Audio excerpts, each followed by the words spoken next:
This episode of the Busted Wide Open podcast is brought to you by Blueberry. Blueberry offers the best media hosting, accurate listening stats, and their all-new PowerPress Deluxe sites. A no-setup WordPress website for your podcast with all the necessary links to share your show with the world built right in.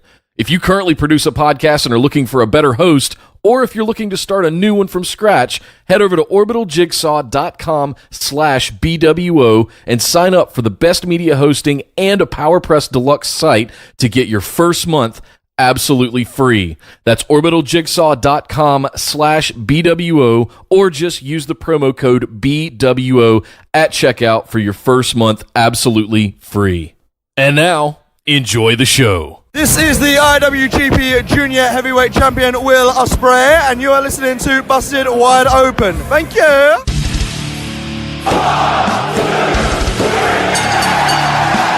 You're listening to the Busted Wide Open podcast, dropping the elbow on the hottest topics in sports entertainment and the world of professional wrestling. With your hosts, Nick Howell and Sir Ian Dangerous. Coming to you from the Orbital Jigsaw Network Arena in sunny Southern California.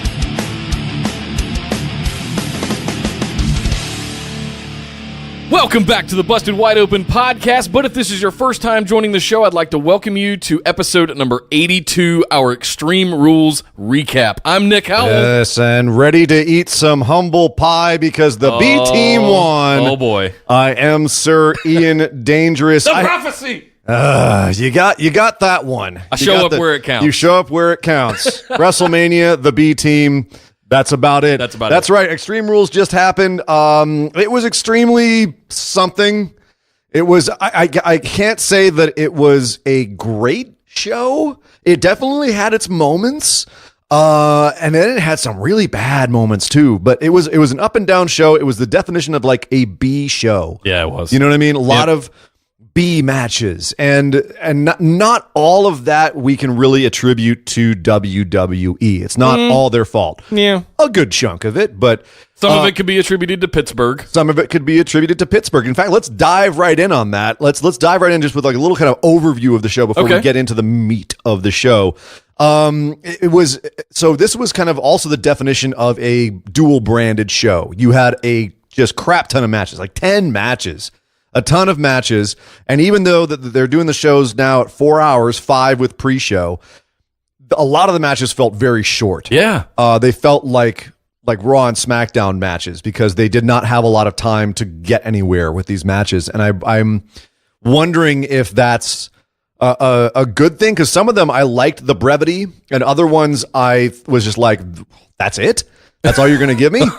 But at the same time, they had to get all of these feuds out there on this pay-per-view. Like there's a lot of stuff that they've been working on their weekly shows that deserved to be on this show. Well, I feel like there's this fine line that they're just honing, that they're trying to find the middle ground of length of overall pay-per-view versus quality of matches to put on the card. And they tried the individual pay-per-views, but it was too frequent. Like we were getting pay-per-views every other week. But at least the pay-per-views themselves were like, we were getting a lot of matches where I felt like they had time to tell the story of the match. You know what I mean? And in a lot of ways, as much as it was kind of crazy to have that many pay-per-views or that many big shows, I liked the fact that each show that we got, I felt like we were paying off the feuds, whereas this was just kind of helter-skelter. And it was the worry I had about doing the dual branded. And here's the thing. I don't know if they're finding their footing. This is WWE. This is not their first rodeo. Right. It's not their first time doing dual branded pay-per-views. Like this has been years and decades of doing this. You know, it's not like they've got to somehow find a new formula. Like this is what they've been doing. I don't know. They got that baller money now. That might be part of the problem is that, you know, as has been famously said across multiple platforms, they are now content providers.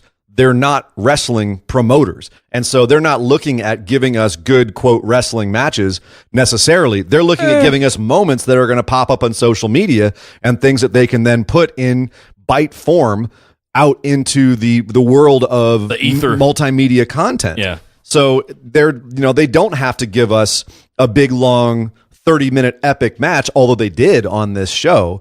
But what's more effective for them, and what obviously I think is more of their focus, is the moments, like the big oh my god moments, which we also had on this show. And there were some matches that I think that will get forgotten very quickly.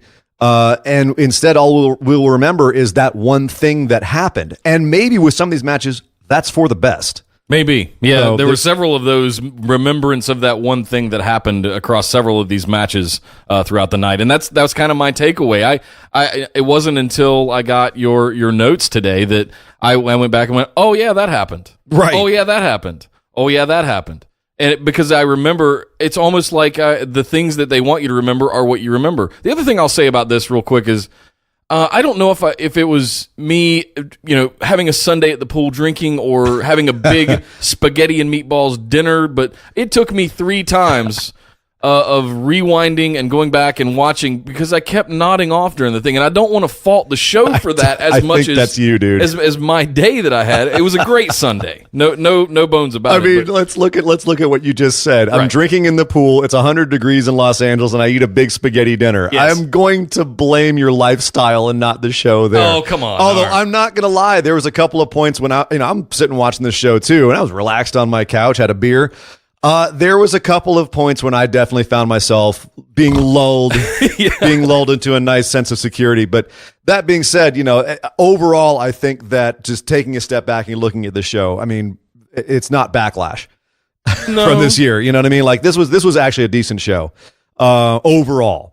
But at the same time, I see a lot of places where we can really analyze this and critique it and question some things. Well, I brought up Pittsburgh a few minutes ago. Let's talk about that for a minute because they were, the one thing that stands out the most to me is that they were doing the Royal Rumble countdown during the Iron Man match. Oh man! And they were just weird stuff like that throughout the entire show, and I found myself being distracted from what was going on in the ring. Yeah, the crowd trying to get themselves over, if you will, or they're if anything, they're too ADD. They're thinking about other things going on and not the match. Yeah. And we can talk about this more when we get to it, because the real major one that we saw that in was the Iron Man match. There was definitely a lot of matches where I was surprised at reactions in certain places and other places where there wasn't a reaction. I was like, wow, this crowd is really weird. I remember thinking Bizarro land again. It was, the wrong kind of Bizarro the land. wrong kind of Bizarro land. But at the same time, the Iron Man match really was the point where we could really point out this audience, there's something going on here. Because as you said, they were really in it for themselves. They were not paying attention to the match. And part of that is definitely 100%. We lay that at the feet of Pittsburgh and say, what are you guys doing? Why are you not more into the show and paying attention and getting your money's worth? You're just here to F around in what, frankly, was not a bad match. Seth versus Dolph was a decent match. It ended up being pretty good. The problem is that at the same time, looking at WWE, it's an Iron Man match. And the way that they've built Iron Man matches, at least in the modern era, is nothing matters until the last 5 minutes. And so we don't really have part of it is the fact that for years and years and years, WWE has essentially told us, don't care about the sports side of this, care about the entertainment side of this. Don't look at this as a sports competition, as a realistic struggle between two athletes. This is just going to be lots of high spots and poppin' entertainment and crazy stuff happening. So when you finally give us a match that supposedly is about two athletes competing, well, now the audience is going to rebel because they're bored, because they're not getting what you've told us for years and years and years is what you provide. And so in some sense, psychologically, the audience has been conditioned by WWE to want, just more all the time. And so in situations like this, I can see why an audience would be like, why is nothing happening? But there was all kinds of stuff happening. There was a lot of drama and story in that match. That's the thing, is I can only lay it so much at the feet of WWE because, at the same time, this is a decent match. And there was stuff happening. That I do question some of the booking decisions in that match as far as build and timing of everything. But at the end of the day, the audience went out on its own long before that started. That was really the case in the match. Yeah, and frankly, there was a lot. Let's not talk about. I want to get into the match later. Yes. There's a lot of things to talk about around that match in particular. Let's kick things off with the pre-show.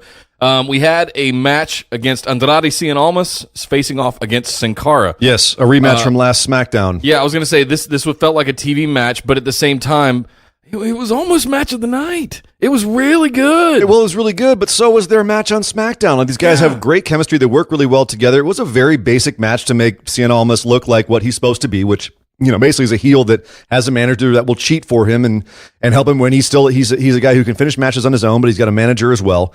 But this is kind of more of the, hey, the Mexican guys are going to pull the curtain kind of trope. You know what I mean? Like, we got a couple of Mexican wrestlers who aren't wrestling really for anything other than they were friends and now they're not. Okay, they're going to pull the curtain. At least they were on the show.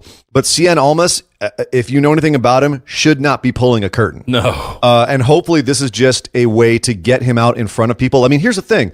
New Day was also on the pre-show. So it's not like something we can say the pre-show is a place that's bad. A lot of people are freaking out that Cien Almas was on the pre-show. Look, New Day was on the pre-show. Like, it's not a big deal with a dual-branded pay-per-view. To be on the show at all is a good sign. Yeah. So I'm not too worried about this right now. You know what other former NXT champion, longtime NXT champion, was not on the show tonight? Bobby Roode. And so at least he got on the show. And Samoa Joe. Yeah. So no, it's exactly. So at least Cien was on the show. That's two big guys who were not anywhere on the show. And I actually expected a Samoa Joe run in a couple of times, but it didn't happen. We did not know this match was coming, although we had heard it rumored. So we didn't have a pick'em for it, but we did have a pick'em for the other match. We would have picked Almas. We would have picked Almas all day. Like, it wouldn't have mattered. Sin Cara's not going to win that match. Come on. Let's just give ourselves a gratuitous point there. Yeah, each. okay. Touche. Right. New Day versus Sanity in a tables match was also on the pre-show. Unfortunately, unlike their matches with the Usos, this was a bit of kind of a formulaic tables match. A bunch of great spots. It was a fun match. It just wasn't mind blowing. And the fact that that's my problem with modern tables matches, where if you go through the table, the match is over. Everything becomes a oh my God, he's going to go through the table. Yeah, it becomes an anticipation spot, and like the rest of the action. It's like, okay, same thing as like the Iron Man match. Unless they're near a table, I'm not worried about anything happening in this match. And we had a couple of great spots. Kofi doing that massive double stomp on the two guys in the electric chair position in the ring was a cool spot. There were some big. There bumps. was no table under him though. So did anybody care? I cared. I thought it was pretty good. But It was beautiful. But to your point, yeah, it was like that's a great spot. But I didn't feel like anything was going to happen after it. So, that was a bit of I think a bit of the thing that took away from this match was that it was a tables match. Ironically, on a show for Extreme Rules where I wanted to have more Extreme Rules matches, I'm starting to not like the modern tables match format where I feel like it hurts the booking of the rest of the match. Just give me no DQ, Extreme Rules with all the weapons you want and tables included. That's really what this should have been, or something. I wouldn't mind going back to like some sort of like a hardcore championship. Although it's hard to do in the PG era, but we kind of had that with the Raw women's match. Was kind of an old school. Hardcore match, WWE style hardcore match. Let me clarify. I think we're both on record saying we want the hardcore titles and matches back. I want the 24/7 title. It doesn't have to be hardcore. Just a 24/7 title, because dear God, you got to defend it in a Denny's. The amount of time they got out of, and like good segments they got out of that 24/7 championship was incredible. And I'm not an advocate for bringing around more belts by any stretch. We're already oversaturated with belts, but having. We're going off on a tangent here, but screw it. Why not? We haven't gotten to the main show yet. Having one belt that could go between brands, even into NXT, and it was just a 24/7 belt, just to add a little bit of chaos, a little bit of craziness to everything. I think that would be fun. Yeah. Anyway. Do we want more of this feud? Yeah, absolutely. I feel this barely got started. I liked the work that I was seeing. I would rather see this not in a tables match. I thought it was good to have it as a tables match because it let Sanity pick up a fairly easy, clean win. And look good doing it, because basically New Day could not handle their chaos. However you want to put it. Yeah, we both called this. We said Sanity's going to come out. They need a win, a strong win over a big team coming out of the gate. They got that. This was good booking. Well done. We both picked that correctly. Great signature win for Sanity. Absolutely. Moving on to the main show. Here we go, Nick. Your moment of glory. My prophecy is coming true. Yes. B But I team. want to continue on this. I think I've speculated on it on previous shows about why this was going to happen. B team versus the Leaders of Worlds. Yep. And B team picks up the victory. Draping DDT, Bo Dallas onto Matt Hardy. After Bray Wyatt and Curtis Axel get knocked off the apron. So go ahead, Nick. Give us your spiel. Take the stage, my friend. You have earned it. You prophesized. Yes. You did prophesy. You told us, specifically in your words. You said, "I'm telling you. I've been telling you for a long time. I'm telling you guys this is going to happen." I was virulently against this. I said B team absolutely they're going to lose here. They're going to push to Leaders of Worlds. You even said you were going to go find the clip to play it back for me. I did. And I almost spitefully went and got the clip so that I could put in a Dolph Ziggler record scratch and play it back. But I'm not that kind of guy. I'm not that spiteful. So sportsmanship, #sportsmanship.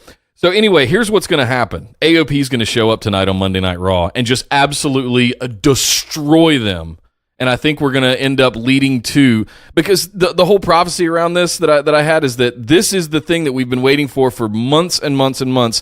We know that the Raw tag team division is in shambles. It needs a full-on reboot. We've got to start with somebody really strong. They kind of did it over on SmackDown Live with the Bludgeon Brothers. I think we're going to see a template of the same thing with AOP over on Monday Night Raw. And this was a great way to kind of get it to, I don't want to say end the Woken thing between Matt and Bray, but I think they are going to split those guys back up. I think they might be done. They should at this point. It's kind of done. It's run its course. We've been saying it for the entire run of our show, virtually, that Bray Wyatt is dead. Yeah. Everything about him is dead. He adds nothing to the Woken thing. And they have killed Matt Hardy in the Woken gimmick. That's been DOA ever since they finally got their hands on it. Yep. So we're about 3-4 hours away from Raw. I would be surprised if we did not see some sort of either at least a challenge or a come out and interfere with a match and put them on notice. B team comes out to celebrate in the way that they do. Another and barbecue. AOP comes to just wreck them. Yes. Yeah, I have to say, now that this has happened, now that B team has picked up the win, their Cinderella story has come to a peak, if you will. That makes sense to me that AOP would be the next guys to come in and wreck them. I could also see there being an ongoing program with the Leaders of Worlds. That would be the wrong decision. Agreed. AOP which is probably why they're going to go that way. Unfortunately. Oh, ye of little faith. Yeah. But no. So stepping back for a second, obviously this was a neat win. The audience was a little bit weirded out because they don't know whether to root for the B team or not, and no one knows what to think about the Leaders of Worlds really. So when this happened, the audience, the B team wins, and the audience was kind of like, yay, we think. Okay. I mean, kind of cool. All right. Here's the problem. Why was that pulling the curtain on your main show? Why was that your first right match? After New Day versus Sanity, which was 10 times better. Well, and this is the thing is maybe live that was a good thing, but this is the main show. As much as they want to say that the pre-show is the beginning of the show, a lot of people really do start watching the main show. They don't watch the pre-show. So this was the opening match, and usually they put a really hot match here. This was not a hot match at any stretch, and it was a very slow-moving match. Lots of rest holds. Matt Hardy has got all of the movement ability of a turtle right now. So this was not, I don't think, a good way to start the show. A small nitpick because I was entertained, but at the same time, I was surprised that this opened the show. Yeah, I think they could have easily flipped them and had a bigger opening with Balor and Corbin, which was our next match on the card, and maybe pulled with that and had the Raw Tag Championships right next to the SmackDown Live Women's Championships. But even that was not they did not have a whole lot of hot matches on the show. So I mean, looking down how they booked the show, I don't know what else they would have put top of the show. Yeah. And that's kind of also on them for not building more hot matches. But, so obviously, as we said, you did pick this. That was the big moment. I got one. You got that one.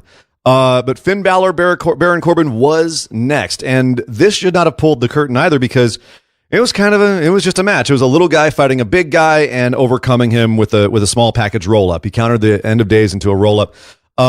This still feels like a very nascent feud. Like either it's a nothing feud that's just kind of going on to have things happen, or tonight Corbin will retaliate and it'll grow into something bigger. It's just getting started, which is too bad because this match really could have been helped by some extreme rules, like some sort of stipulation, some sort of crazy extra thing going on besides just little guy versus big guy. Whoop-de-doo, let's go. Let's move on to the next one because it wasn't a long match either. I mean, maybe 7-8 minutes. Yeah, not even 10 minutes. So for me, this one, I think both of these guys looked okay coming out of this match. It was not a hot match. It was something you should have seen on TV.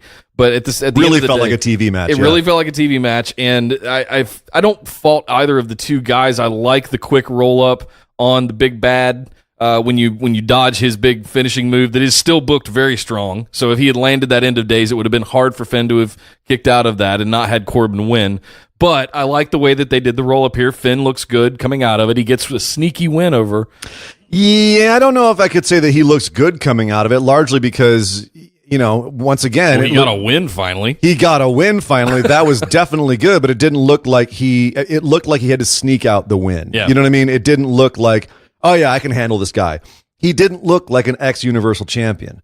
He looked like a guy who was basically working a Baron Corbin match. Frankly, he hasn't since he came back. When we've seen Baron Corbin matches before, this is pretty much how they go. Yeah. And that's not, I don't think that's necessarily a good thing. No. It's not, it's not a bad thing. It's not the worst thing in the world. It's but it's not a Jinder Mahal match, but it's... I'm so glad he shaved his head, by the way. It looks so much better. The whole Constable thing is fantastic. It's working for me. Best thing that happened to him Having ever. JoJo have to re-announce his thing properly. It's fantastic. I love it. The whole gimmick is fantastic. I just hope that they dial this up a bit. If we're going to see more of this, dial it up, get it more hot, piss Finn off a little bit, piss Baron off a bit. Let's get these guys mad at each other and give us some heat, because I think this could be a good feud, and I would love to see. Finn Balor was saying something before the show where he said, yeah, Baron's pissing me off, and I know he's Stephanie's boy, and I don't want to make anyone mad at me, but if I got to piss off Stephanie to kick this guy's ass, I'm going to piss off Stephanie. I like that. I would love to see him interfere with as an advocate of Stephanie's.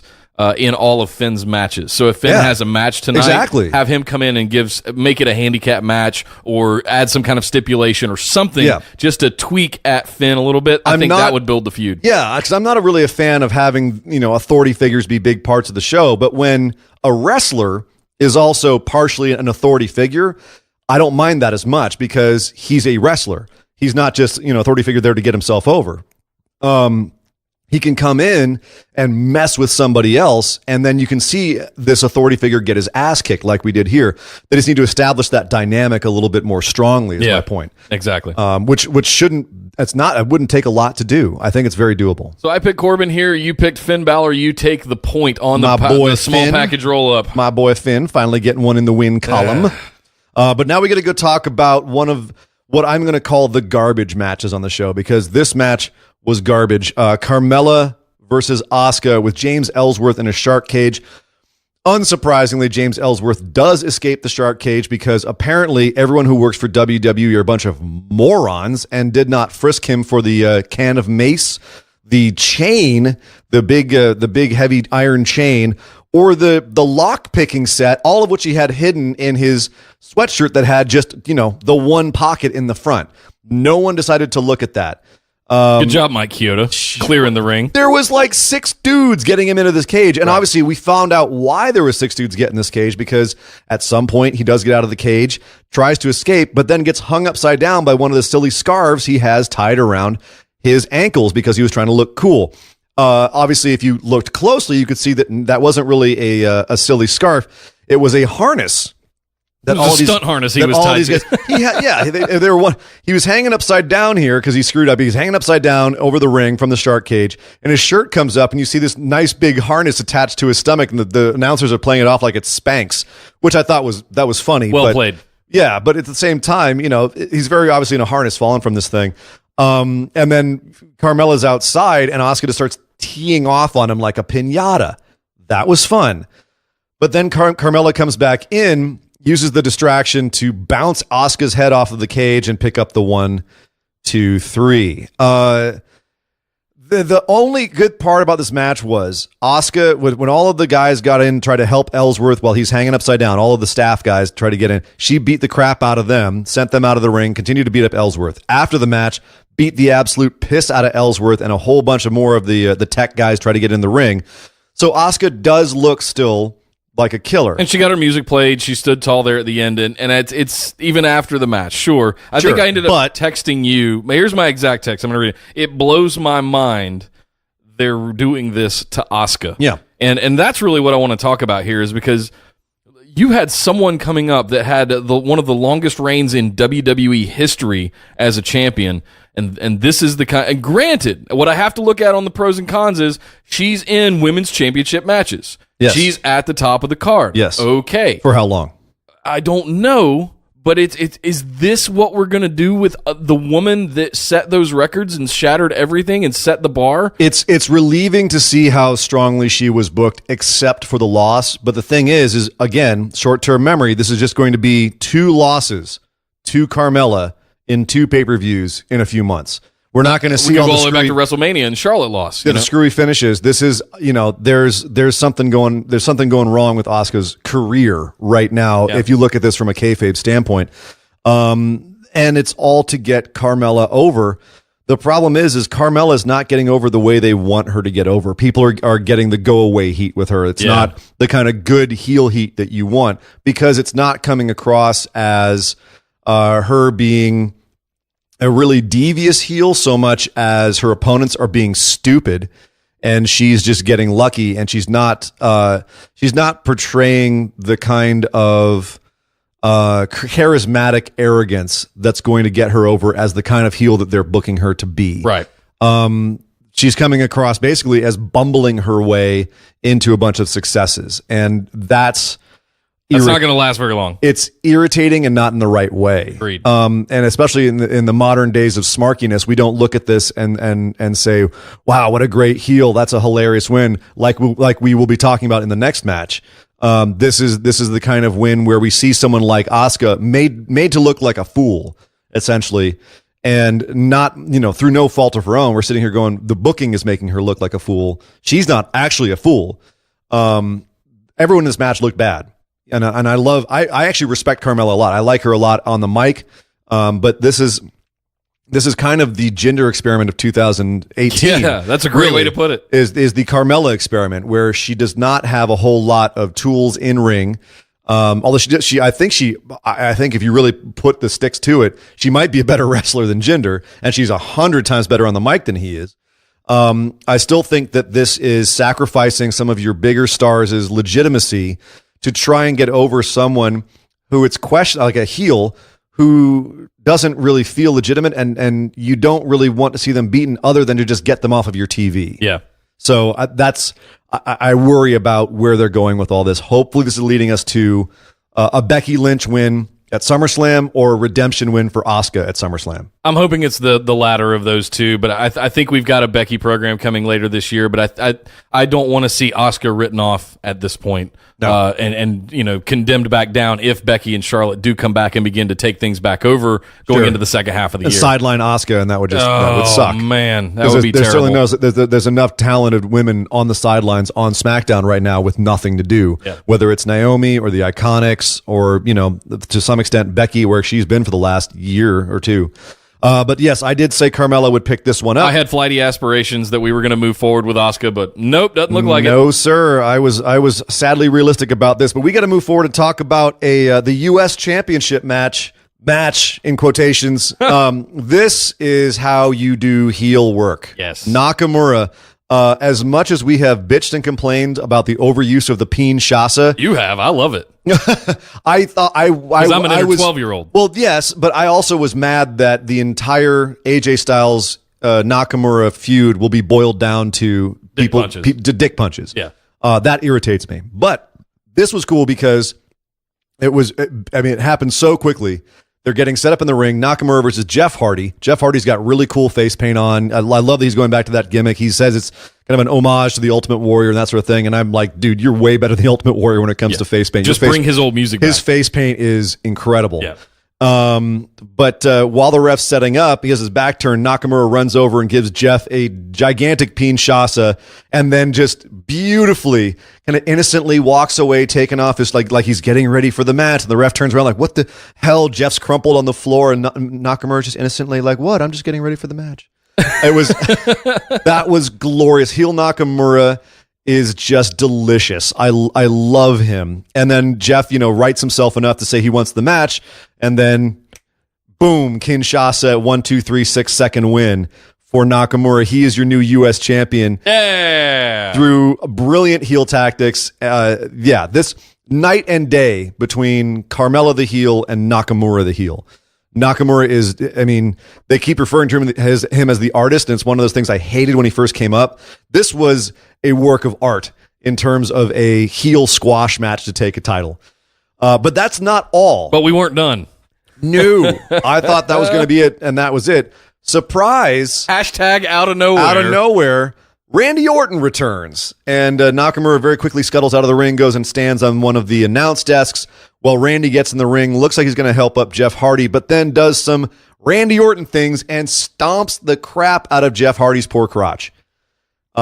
Stands around looking at Nakamura, who's just sitting there basically saying, what the hell in Japanese. Yeah. And although I think he was actually mouthing stuff in English to his credit. I think, what the hell?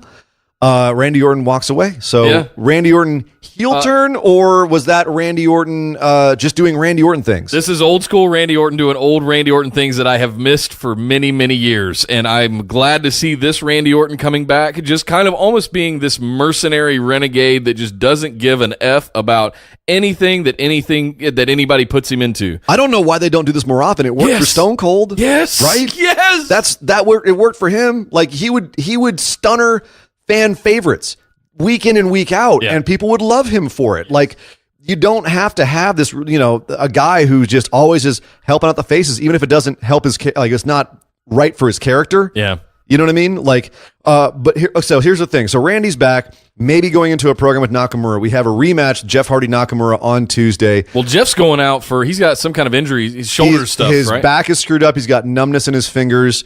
He hasn't been doing the Swanton Bomb at house shows, for example. So it doesn't surprise me. It didn't surprise me at all this was a quick match. I expect another quick match on Tuesday.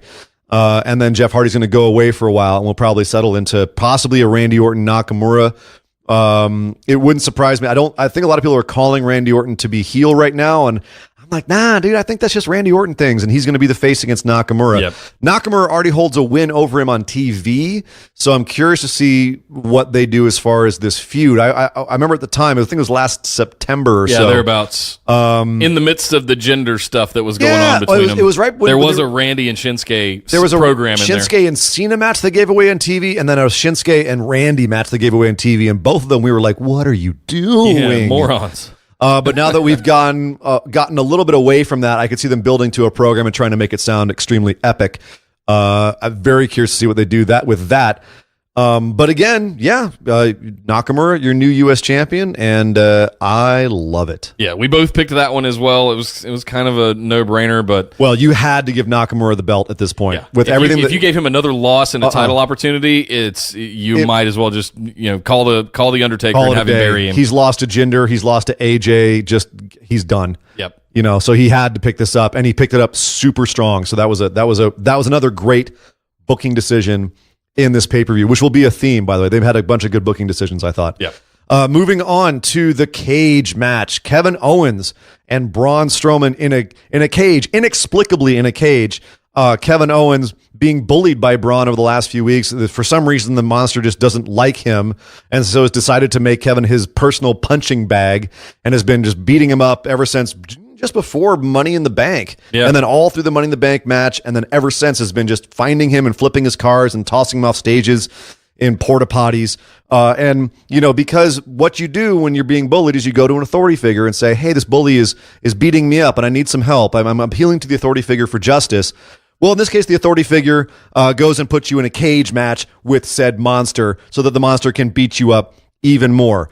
That's how things work in WWE, apparently. So Kevin Owens had to face off against Braun Strowman in this cage, and frankly, held his own for a bit. Yeah. I mean, it was mostly spots of him trying to escape and Braun tugging him back down. Naturally. And, there was one time where the door came open and Braun stopped him from getting out. And it was kind of a very stereotypical cage match formula. Yes, but, that being said, there was the one moment where Braun did stand up in front of Kevin and say, you're fight Owens fight, so fight me. And Kevin found his resolve. But that's kind of the problem then, too, because that's very much the heel and face dynamic being inverted.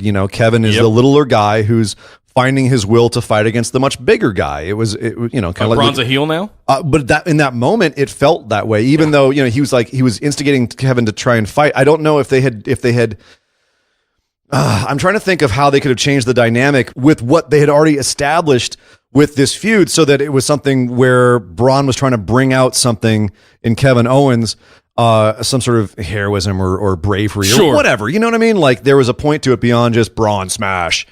But at any rate, this match went on until Kevin, in a brilliant heel move, handcuffed Braun to the ring ropes, and then gave him the suck it sign and blew him a kiss and tried to go escape.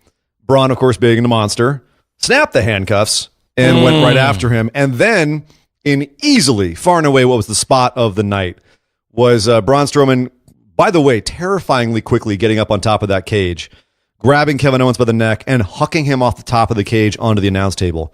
That's one of the scariest spots I've seen in years. Yep. I'm just going to throw that out there. Like you can, like, there's been higher spots. There's been, there's been bigger spots.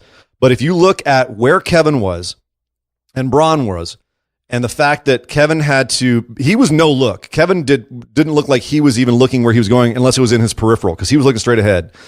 And Braun had to throw him off the top of the cage so that Kevin landed perfectly on his back on that announce table and did not miss or hit the floor or bounce off the edge. Like Kevin came down perfectly on the middle of the table, like maybe bumped his head on the edge a tiny bit, but I don't know if he could have hit it any more perfectly. Yeah. And from that distance and that angle, that was incredibly dangerous and incredibly well executed. That I was terrified. How do you practice that?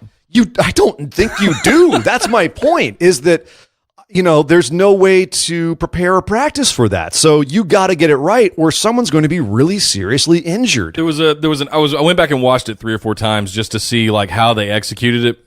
And it reminded me very much of Undertaker and Mankind with the way that he threw him. Yes. It wasn't like a Shane O'Mac spot where he just jumps off. Gives himself the cross. It's almost like a limp. Kevin Owens just goes kind of limp as Braun just shoves him off with the perfect amount of power to Kevin doesn't roll over-rotate. him over and land. And how do you? I mean, they must have been in like the foam pits or something. Like, there's got to be some way you practice that. You can't just do that. I think cold. foam pits would be the only way. But here's the thing: even with the Mankind spot, Mankind's looking straight forward as he goes off, and then rotates and hits the table poorly, by the way, with his shoulder and dislocates his shoulder when he hits the table. This spot was perfect, and again, if you go back and look at this was terrifying. And for all the flack that New Japan got recently with the Hiromu Takahashi injury and them working with dangerous spots, and we talked about it last week in the show. And one aspect of that we didn't talk about was the fact that Dragon Lee had wrestled 3 matches in 24 hours and was tired, and so might not have had the muscle ability to pull off that crazy spot that he did. It's still just a suplex. This is throwing a man off the top of a cage. And there's much more room for serious, serious injury with this. For everyone who's trying to defend WWE as being more safe, this was nuts.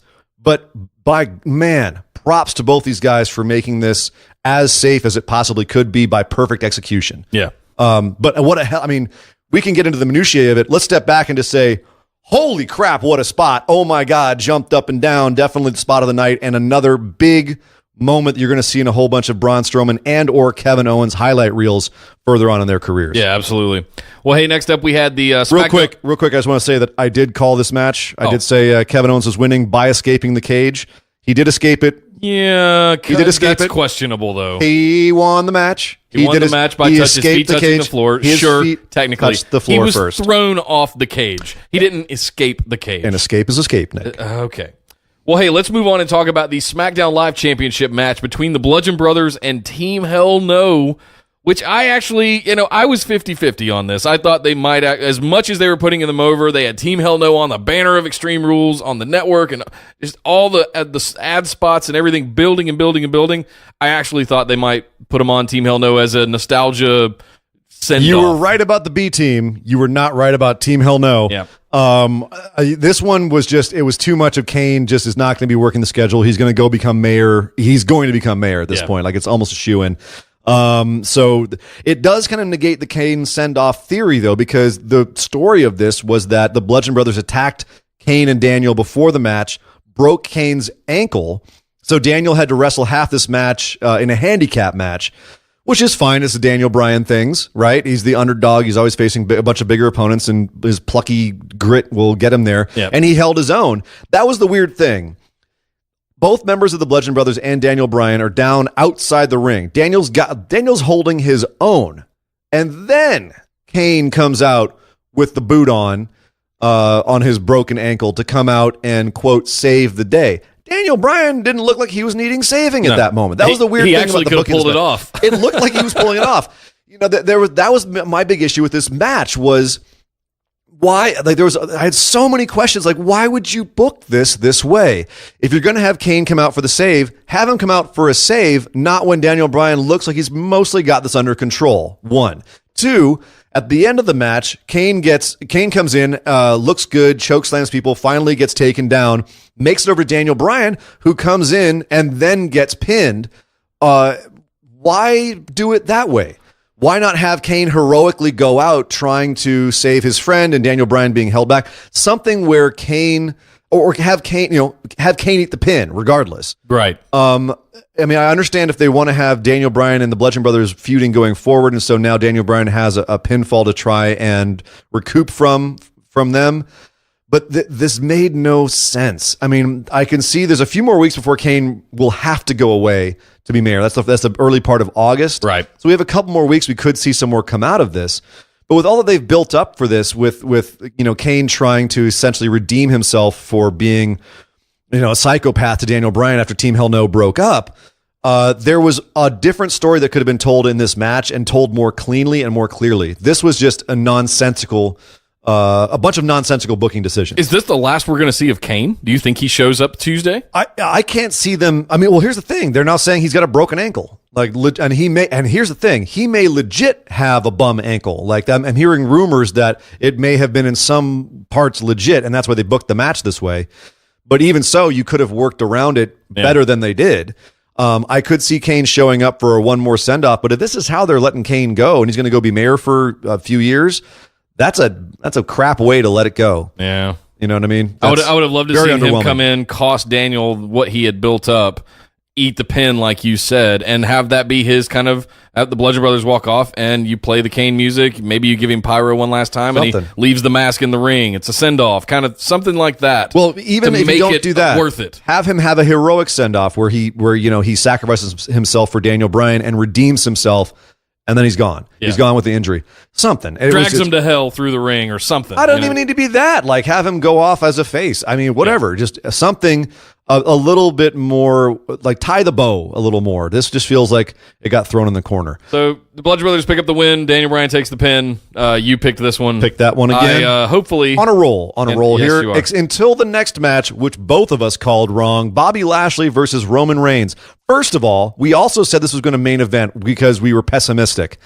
Thank God, another great booking decision was to put this in, not the middle of the show, but about 2/3 into the show. That was the right place for this match. Yes, it was. It was the perfect place for this match. It was where this match deserved to be as far as the importance of this feud.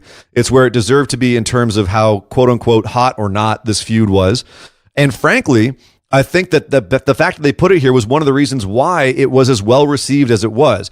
The audience was crapping on this match for at least the first half to 2/3. And Bobby Lashley and Roman Reigns got the audience back into this match. And I think there's a number of reasons for that. One, I think it's because they worked a good match.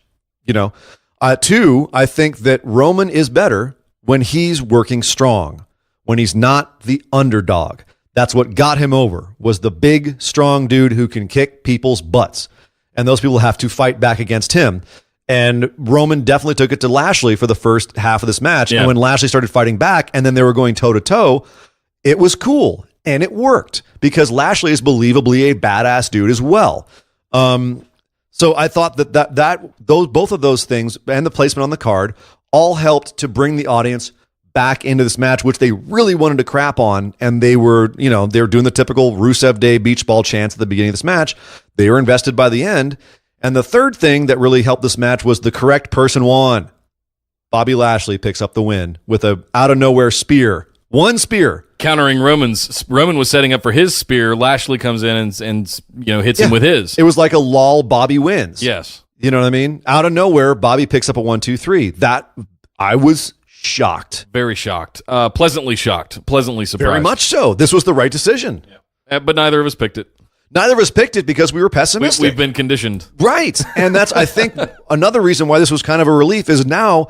So the other thing we have to address here is earlier in the show, Kurt Angle was backstage and said, okay, with this Brock issue that's going on, we've finally come to a decision on what's going to happen. He wants to go show up on UFC and challenge their champion. Well, he's our champion. That's not going to stand.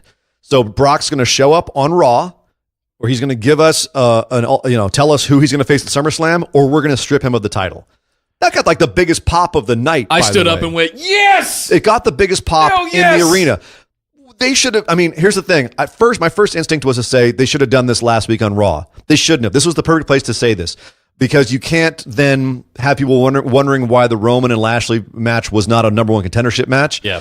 Now we know, but it does have much more implications for Brock Lesnar now. And especially now that Lesnar won, Bobby Lashley won, we can now speculate on having a Lesnar-Lashley match. And even the commentary brought up the fact that now he's in the contendership conversation. 100%, if he wasn't before. And here's the other thing is, if Lesnar's going to go do UFC, it could be a really intriguing matchup to have someone with actual MMA chops like Bobby Lashley. There's a reason we call him Lesnar, and it's not just being silly or funny. It's because, with the one exception that Brock is a sociopathic misanthrope and Bobby seems like a fairly nice guy. Yeah.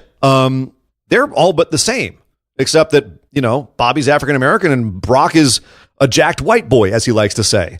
So aside from that, they're very similar. They both have done professional wrestling and football. They're both enormous athletic amateur wrestling backgrounds. They're both really impressive physical specimens. And they can both fight MMA. And that means if they have a match, we could see Brock Lesnar in some ways warming up for Cormier on Lashley. And that's very intriguing. Mm-hmm. It is. You know what I mean? It's much more intriguing than seeing a Brock wrestling match with Roman Reigns, which we've seen a bunch of times now, and we're kind of frankly over. Yeah, or Braun for that matter, or which even we saw last summer. So even Braun, and I don't want to see Braun get punched in the head again. Yeah, exactly. Exactly.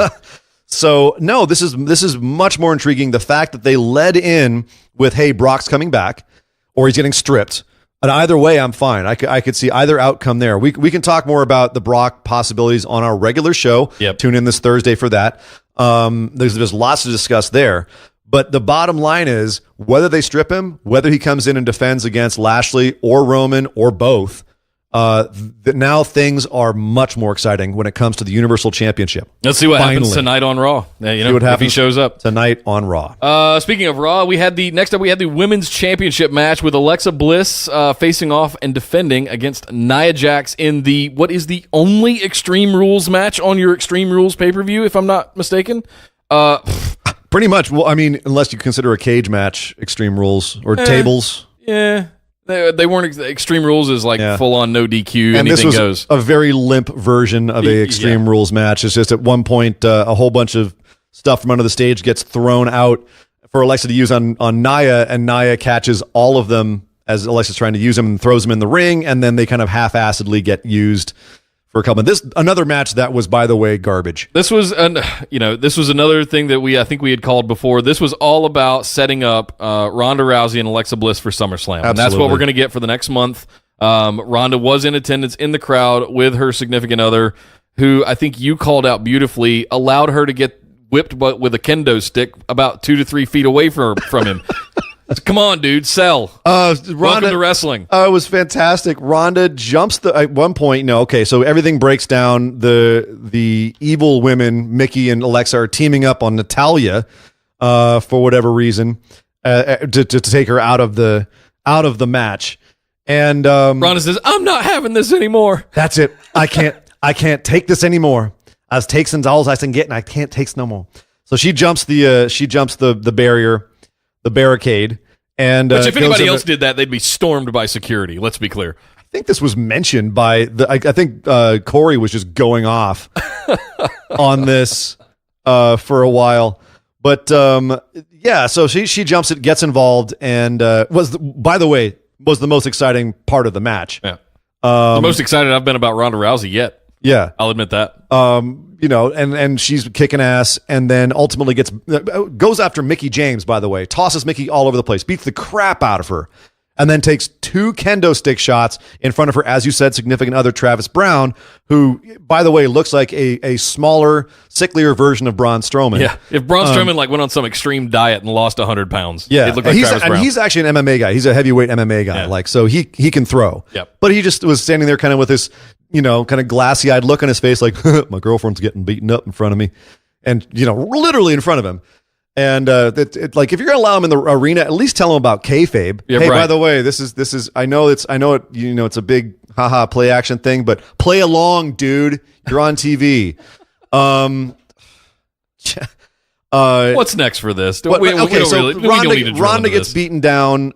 Nia ends up getting taken back in the ring and DDT'd onto a chair. Whoop-de-doo. Right. Alexa retains. Of course she does.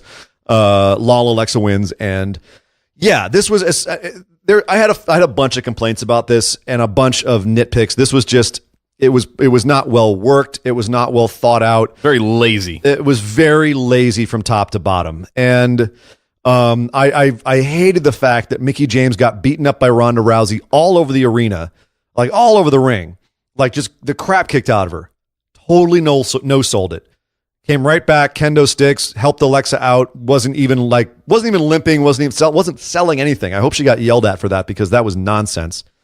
The weapon spots were not really well done. Neither Alexa nor Nia really can use weapons that well. Alexa's good with a kendo stick, and that's about it. Chairs, garbage cans, garbage lids, no good with any. Well, they're of them. all bigger than she is. That might be a part of it too, but that's not then what's Nia's excuse? The finish was lame.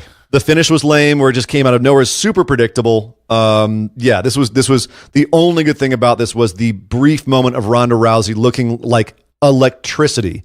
As soon as she got involved, it was fired up and then quickly doused. Nah. So glad this is over. Was not a fan of this at all, which is too bad because I do like all the women working in this. When does her kayfabe suspension end? When is she back? Is it tonight? I don't think she's back this Raw. I think it's next Raw. Okay. You ask me like I care, like it matters. Fair It's enough. over. It's over whenever they say it's over. Really, I mean, they could have Kurt come out tonight and be like, "I'm extending it for another 2 weeks." Whatever. She'll be back when she's back. The bottom line is we're going to be building for her and Alexa at SummerSlam. We'll see what happens with that. We both picked this. We both knew Alexa was winning. Again, actually, we specifically called that she would retain, not necessarily win the match. Yeah. Although, it was. Yeah. Anyway, It was predictable. Okay, moving on. We have to talk about the WWE Championship match. AJ Styles versus Rusev. And this also was pretty much exactly what I thought it was going to be. I was kind of surprised they let Rusev look like as much of a heroic babyface fighting against injury to try and win as they did. It felt almost like a face versus face match, except that Aiden English, for some reason, they keep booking him to make Rusev look like a heel. And while Aiden was cheating and insulting the crowd and everything, taking the thing off the ring post, taking the pad off, the turnbuckle pad off, Rusev tried to work this whole match clean. In fact, even heroically, AJ was going after his leg and he had an injured leg and he was not able to put AJ into the accolade. And then he even tried to Hulk himself up, hitting his leg and screaming and trying to Hulk himself. That was a heroic moment. And then was unable to get it done in time. And AJ gives him the phenomenal forearm after Rusev, headbutts the exposed turnbuckle accidentally. So this, again, the dynamic with Rusev is just bizarre.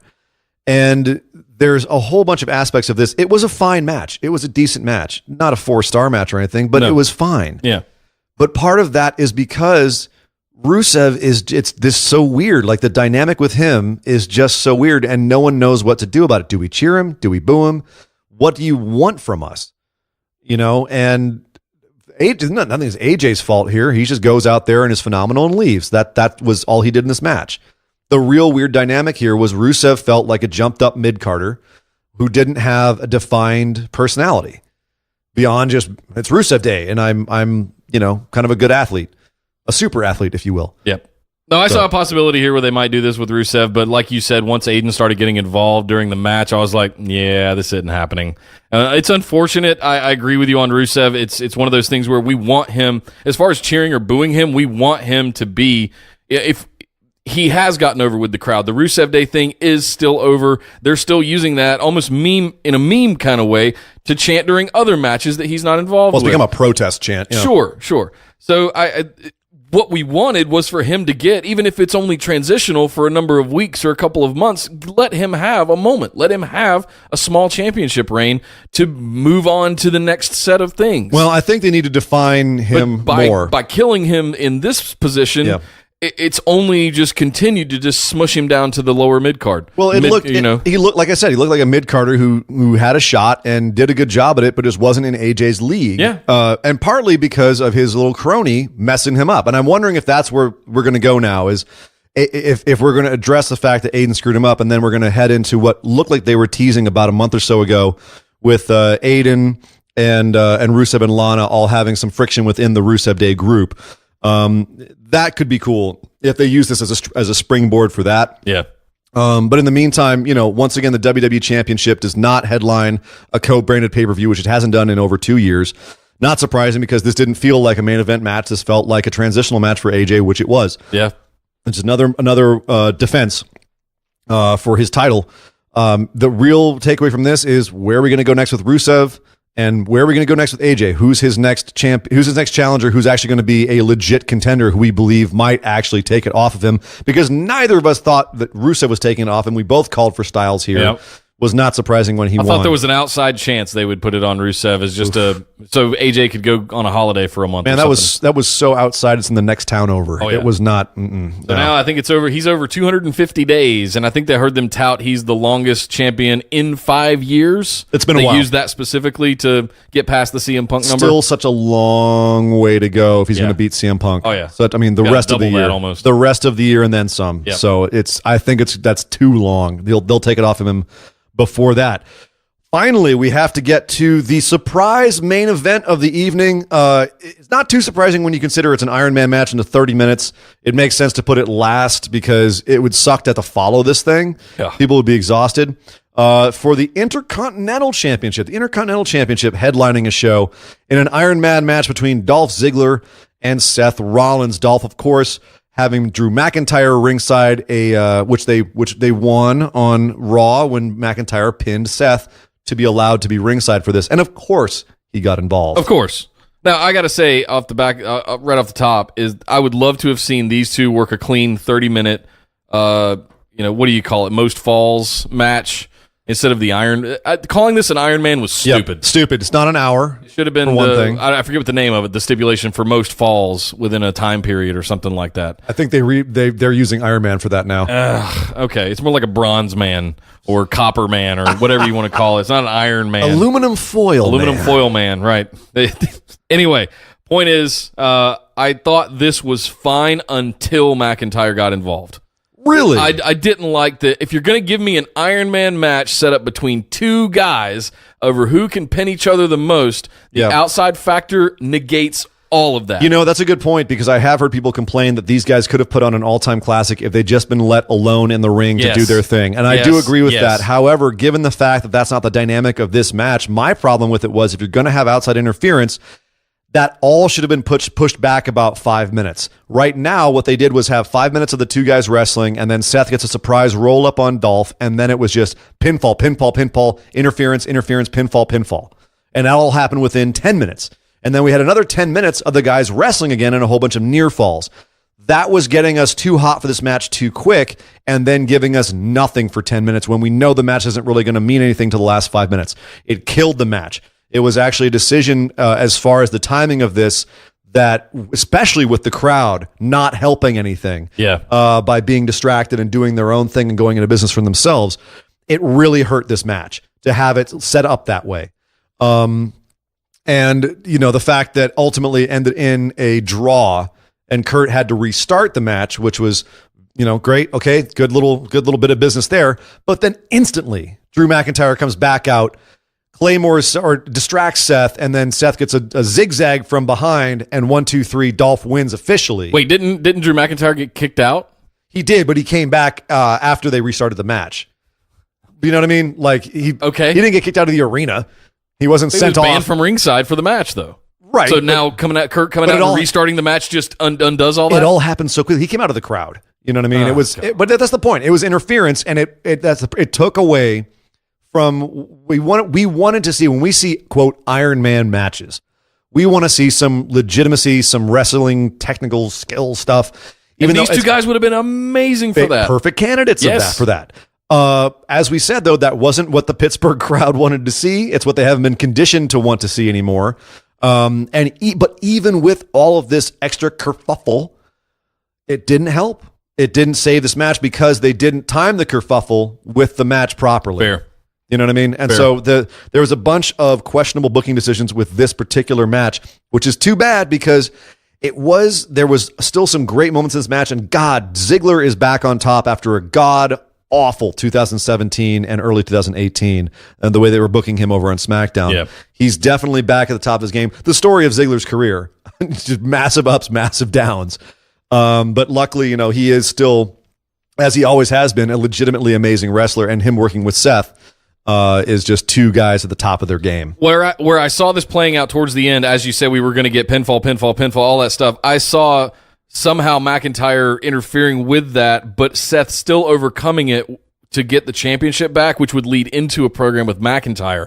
Now that Dolph has retained with McIntyre on his side, I don't know how we get to what I think myself and many other people want, which is a Seth and McIntyre program. How do we get to that if the championship's not involved? Because Seth's just going to want to chase the championship. Of course, the championship's more important than his beef with McIntyre. And this is the question, is where is this guy? Here's the thing. We suspected Ambrose was going to run out for this. Obviously, he's not healthy enough. Yeah. A couple more months, I think. Much more likely he runs out at SummerSlam. It's closer to the original suspected date when he would come back. And this whole feud would make more sense if it was 2-on-2. If Seth just can't handle having these two genuinely talented monster guys helping each other out. Seth's good, but he's not that good. Yeah. Right. And so finally, his buddy has to come back. Whether or not Dean heel turns is a whole different conversation. But the point is there's a lot they can still do with this. I have a feeling this does continue. We will find out tonight on Raw. Bottom line is, this was what could have been an all-time great match, and it just did not live up to possibilities. No. Yeah, and you did pick Dolph to retain there. I picked Seth to get it back because of what I just said. Dolph has been on a roll, and he's got a giant Scotsman at his side. And as a Scot myself, I've always got to go with the Scot. Well, as it normally goes down, you whipped my ass because I do a lot of rainbows and butterfly picks when, what I think would be amazing to happen, and you live more in the world of the real. You pick with your heart, I pick with my head and my balls, sir. And as a result, I have 9.5 points, and you have just 5. But one of those 5 was the B team. That's worth at least 2, which you still lose. Overall feeling on the show. Overall feeling on the show, as we said at the top, pretty average show. Nothing to just scream and yell about and complain, but also nothing really to just fanboy over and gush. Definitely some high spots, some low spots. Will be remembered for the Kevin Owens cage spot. It will probably be remembered for one or two other things. Rousey jumping the barricade, maybe. That's about it, though. Maybe Asuka getting her head bounced off of the cage. Lashley picking up the win is definitely going to be some grist for the mill for the more about the next Lashley month. getting the win, or is it more about Roman taking a loss? An interesting speculation. I hopefully it's both. I like the fact that they're building this idea that Roman's hubris is fallible. Is he's fallible, because of his arrogance. And I'm hoping that they, like I said, I've been saying on the show, this is I am obviously giving way too much credit here, but if this is some sort of Shakespearean Greek tragedy angle where his arrogance causes him to fail so much, and he has to learn a lesson from that. I'm hoping that that's some overarching theme they're going for. Yeah. Fingers crossed. Are we hopeful heading to SummerSlam? Does it look like they're going in the right direction, or are we trepidatious? Not yet. Still worried I'm still a little skeptically optimistic, as I say, because I think what we got out of Extreme Rules was a lot. It seems like there were some finalities, or at least some transitional things that are going to move us forward. Yes, I'll have a lot more to say about that on Thursday after we see the programs this week, and where things go post Extreme Rules, because everything now is all about the second biggest show of the year, SummerSlam. Yep. So now we're going to start kicking that into full gear, and I don't know that I'm ready to start throwing that kind of stuff out there yet because I want to see what they're going to do, what's going to happen with Brock tonight. Yeah, well, that's a great way to say, everyone, thank you for joining us for our Extreme Rules wrap-up show and recap and analysis show. We do have our regularly scheduled podcast coming up on this Thursday, our flagship show. We have a ton to talk about this week. Obviously, the fallout from Extreme Rules on Raw and SmackDown. NXT is going to be going on, 205 Live, and naturally the G1 has started up over on New Japan, and it has been, as much as I've been able to catch it, man, it's been so much wrestling and I've had so little time, but from what I've seen, shot it out of a cannon. From what I've seen so far, it's been bananas. Kenny Omega versus Naito on night like right out the bat. 2. Jay White beat Okada, by the way. Can I throw that out there? Jay White beat Okada. Okada is he's a ruin of a man right now. I think Jay White is the chosen one. At this point, it might be. Hangman Page, too. He's already having a great G1. Anyway, we will talk a ton more about that on Thursday. I could just go off on that forever. We'll talk about that on Thursday. Plus, we went to PWG's Three Mendes this week, and that was a fantastic show. We had to talk about Walter and Young Bucks and all kinds of madness that went on. We will talk about that as well on our main show. In the meantime, please do not forget to go to our Busted Wide Open Facebook discussion group. It's where everyone who listens to our show gets together. Where all the magic happens. Yeah, we talk about a lot of fun things with wrestling. We talk about it live during when the pay-per-view goes on. We'll throw some stuff up there. Yeah, some fun memes. Great chatter this weekend, guys, between both the G1 stuff and Extreme Rules as it happened. But if you want to show your support for the show, head over to patreon.com/BWO. We have completely relaunched it with some all new tiers that you can get into to contribute to the show and be more a part of the show. But I'm Nick Howell. You can find me on Twitter at Nick Podcasts. And I am Sir Ian Dangerous. You can find me on Twitter at Sir Ian Dangerous. But by God! Somebody stop the damn match! This show is part of the Orbital Jigsaw Network. For more episodes, subscribe to us on iTunes, Google Play, or Stitcher Radio. For details and show notes from each episode, check us out, orbitaljigsaw.com.